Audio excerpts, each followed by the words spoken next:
A veces una simple frase puede pasar de ser buena a ser realmente impactante.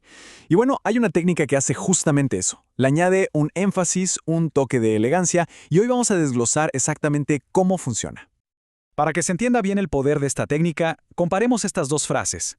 La primera, la estándar, es correcta, no tiene nada de malo.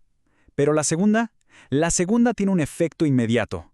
Al arrancar con tan poderoso, todo el foco se va directo a esa cualidad, y el impacto es, de verdad, mucho mayor. Bueno, a esta técnica se la conoce como inversión, y su objetivo es simple, resaltar la intensidad de algo.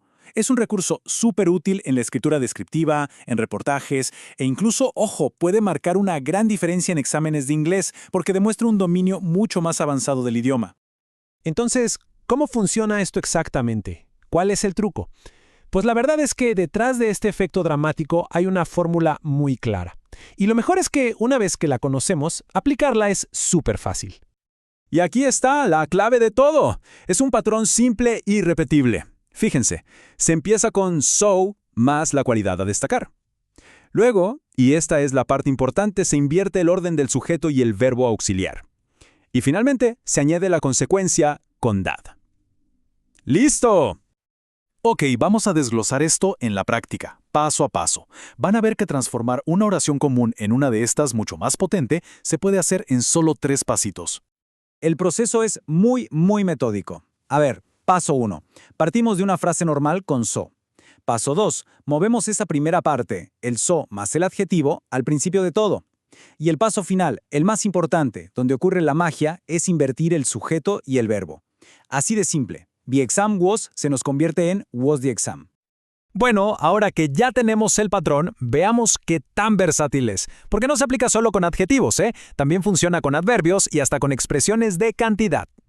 Arranquemos con los adjetivos, que es quizá la forma más común y directa de aplicar esta regla. Es perfecta para crear un gran impacto descriptivo. Miren este ejemplo. Al poner so tired al principio, se enfatiza el agotamiento extremo del equipo. La oración no solo nos dice que estaban cansados, sino que ese nivel de cansancio fue la causa directa, la razón de que se cancelara la práctica. Y pasa lo mismo acá. El foco se va de inmediato a lo estrecha que era la calle. Empezar con so narrow establece la causa principal del resultado, que en este caso es que los autobuses simplemente no podían pasar.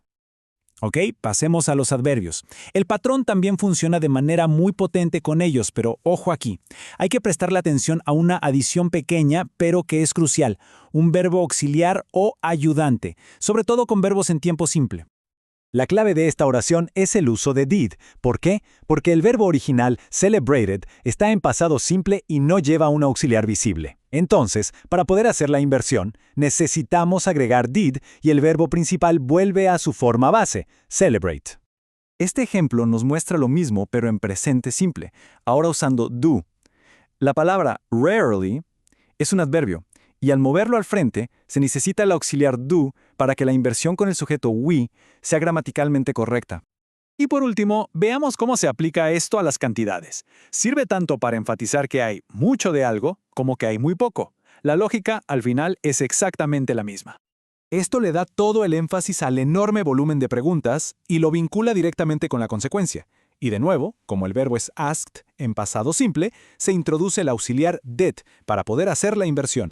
De una forma muy parecida, esta estructura resalta con mucha fuerza la escasez de tiempo como la causa de saltarse la introducción. El énfasis en so little time al principio deja clarísimo desde el vamos cuál era el problema principal. Bueno, para dominar realmente esta estructura es importante ir un poco más allá de la fórmula. Hay que entender los puntos más finos y, claro, los errores más comunes. No se trata solo de saber la receta, sino de saber cuándo y cómo usarla bien. A ver, un punto clave, el contexto. Esta herramienta es para usarla en el momento adecuado. Añade un toque formal, casi dramático, por lo que podría sonar un poco raro en una conversación casual. También es fundamental mantener el equilibrio en la oración y, un buen tip, es preferir adverbios como rarely en lugar de dobles negaciones. Una de las confusiones más comunes es la diferencia entre so y such. La regla es bastante simple. So se usa con un adjetivo, como difficult, y ahí es cuando se permite la inversión. En cambio, such acompaña una frase nominal completa, como a difficult exam, y en esos casos no se invierte la oración. Y aquí, para que quede bien claro, están los dos errores típicos. El primero es olvidarse del verbo auxiliar did con un verbo en pasado, un clásico. Y el segundo es mover la frase al principio, pero sin invertir el sujeto y el verbo, que es el paso esencial de esta estructura. Y para ir cerrando, un pequeño desafío para poner todo esto en práctica. ¿Cómo se podría reescribir esta oración para darle mucho más énfasis usando la inversión con so? Si se llegó a esta respuesta, excelente. El principio fundamental se entendió a la perfección.